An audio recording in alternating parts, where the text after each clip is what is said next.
Welcome, everybody. I'm Alex Newman. This is Conversations That Matter for the New American Magazine. Thank you for tuning in. We are joined today by a very special guest, a member of the Central Committee of the Republican Party in Ohio.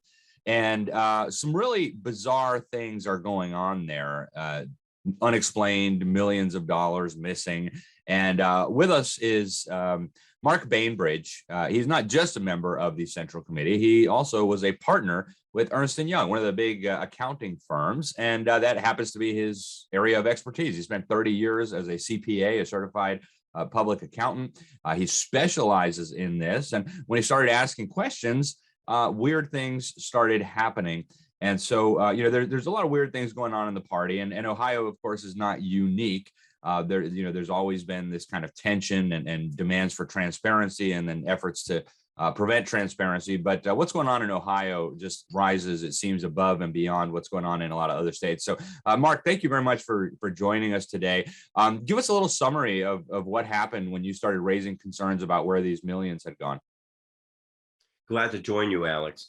I started raising these issues after when I first became elected, started demanding that they have an audit done, because an audit hasn't been done for many, many years, at least 16 that we know of.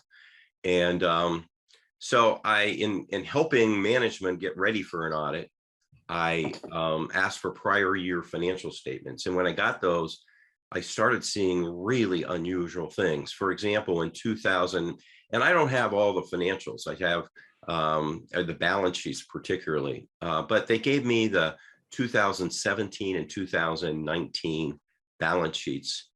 And what I noticed was immediately that there was a receivable for $640,000 that had been on the books for about 4 years and hadn't changed by one penny.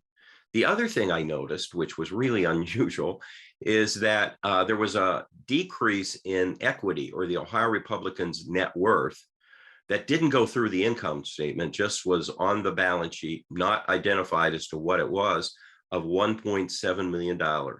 It was a reduction in net worth or equity. And then the same thing, I have the full balance sheet for 2019. In 2019, there was a reduction of $436,000 in equity. Again, not going through the income statement, and there's no explanation for what this is. Those are entries that you cannot make under generally accepted accounting principles. So, it started immediately to ask questions. And when I asked questions at the Fiscal Review Committee that I was on, I was immediately attacked for asking detailed questions that I shouldn't be asking at the Fiscal Review Committee. And, it just went downhill from that. The Fiscal Review Committee that I was on didn't meet for months because they didn't want to have a meeting where I would ask questions. Eventually, in December, the chairman got myself and others on the State Central Committee, kicked off key committees like the Audit Committee, the Fiscal Review Committee, and the Permanent Rules Committee. And his effort is really to shut us up and to block anybody from asking questions. Keeps calling me, I've been called by the treasurer a two-bit con artist, and he put that in writing to the rest of the State Central Committee. So, and unfortunately, the treasurer he has no idea what he's talking about. He thinks we're on a cash basis of accounting, and, he is just, it's sad. It's very, very sad. Wow, that's pretty incredible. Now, the media, I guess, has been trying to paint this as a fight between they call it far right extremes, which usually just means conservatives, and the more establishment wing of the party. I guess the head of the party has been a key ally of your governor, kind of perceived as a rhino, DeWine. But you say this is not about views or any of this. This is about fiscal accountability. The Republican Party is supposed to be about fiscal accountability. Talk a little bit about how the media is portraying this versus the reality. And I understand you guys filed a lawsuit. Is all this going to come out eventually? I hope it all comes out, and I hope it gets resolved. You're absolutely right, Alex. The Ohio Republican Party is attacking all of us, saying that we are far right conservatives and we're, et cetera, et cetera. And that's certainly not true.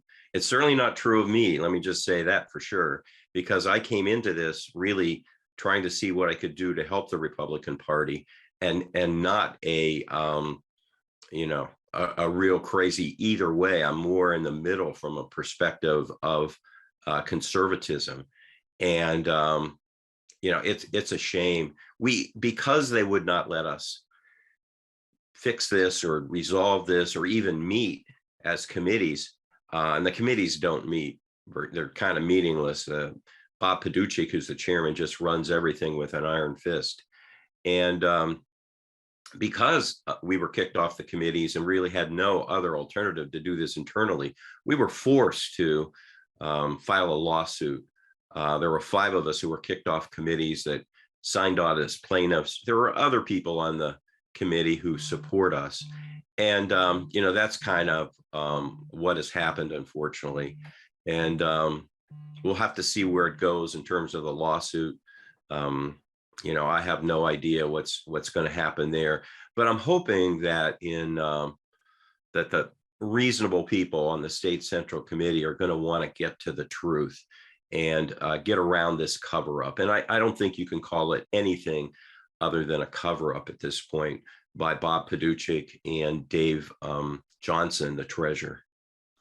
Wow. And before we went on, you were talking a little bit about how some of these party leaders have been kind of intervening in primaries. I don't know about the Republican Party of Ohio, but in other states where I've looked at how the party is supposed to operate, the party is really not supposed to get involved in primaries. They're not supposed to endorse. They're not supposed to be funding candidates until the voters in the primary have made their decision. What's going on with that? Is this a broader issue of corruption in the party? Is there and where should all of this go eventually? What do you want to see happen? I guess you guys want to be reinstated to your committees, but does the party need to be transformed, reformed, more transparency? What do you think? I think the party definitely needs to be reformed, and the bylaws need to change. It's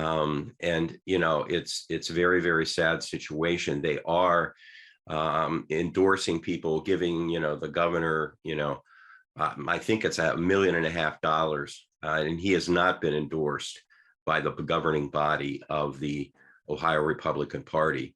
But the chairman used to be a lobbyist working for DeWine, our governor, and he has pushed all this. I've communicated with the governor on a lot of these issues. I haven't heard back, unfortunately, for the governor, which really disappoints me.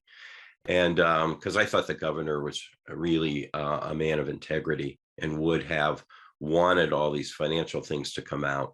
So, I'm not sure what's going to come out of the lawsuit, but I do think that they are using money improperly in violation of our bylaws. Our bylaws require certain things happen before, including endorsement, before money can be given to candidates. And, I agree with you, and many of the people on the state central committee agree that the party should not be endorsing anyone until after the primary, and let the voters decide who the Republican candidate should be. And at that point, we ought to go, full force trying to get those folks elected. Very good. Mark, we've only got a couple minutes left. Any final words for people out there, maybe people involved in Republican parties in other states? I mean, you're the expert here on the accounting side. What should people be looking for? Because, you're right. The Republican Party wants to be known as the party of fiscal responsibility and honesty and transparency and integrity. And yet clearly everything is not above board. What would you say to other members of the party in other states? What should they be looking for? Should they be working on these issues? And is there any way people can follow this other than just watching the news? In terms of advice for other state parties, my comment would be that people on there should really read their bylaws and understand the bylaws and make sure that they're being followed. And it's kind of very disappointing that so many of our committee members that are in the governing board really didn't even request the bylaws once they got elected. So that's unfortunate, but they need to have a functioning audit committee. And if there's nobody who gets elected to their governing board from that, as somebody that has a background in financial expertise. They should get some people, some CPAs to serve as non-board members on the audit committee and help the committee run that and get a good audit of their financial statements. That's what I would recommend. And, if other things come up in that audit, they need to deal with it, implement internal controls, make sure the financials are in accordance with generally accepted accounting principles. Those kind of things that they need to do. So if this thing hadn't been, there was a consulting report in 2017 that they basically ignored the significant recommendations from it and tried to pass it off as that they had implemented it, which was really untrue. And if they had that, we wouldn't be talking today about these issues. You need to have good internal controls. You need to have auditors and other people overlooking the financial statements. And, the board has the fiduciary responsibility to do that. And if they're not doing that, they're not complying with their fiduciary responsibility. Yeah. Well, Mark, thank you very much for coming on the program. Thank you for speaking up on these issues. After Thank all you, this Alex. yeah, absolutely. This is And we money do that's- have a website that's orpaccountability.com. Oh, excellent. orpaccountability.com. People want to follow this. As you said, though, they can Google the request, and it's, in Ohio, there's a lot of news about this. Excellent. I thank you very much, Mark, for speaking out. A lot of people work real hard for this money. They donate to the Republican Party thinking it's going to go to proper purposes and the bylaws will be followed. And, clearly that's not always the case. So, Mark, thank you very much for joining us. Thank you for speaking up, and we'll hopefully catch up with you soon when more is known. So thank you. Very good. Thank you. All right, folks, that was Mark Bainbridge, member of the Central Committee of the Ohio Republican Party. Found some irregularities trying to get answers and faced the wrath of some senior people in the party, which of course is not appropriate. Thanks for tuning in, folks. I'm Alex Newman. It's Conversations That Matter. Until next time, God bless you all.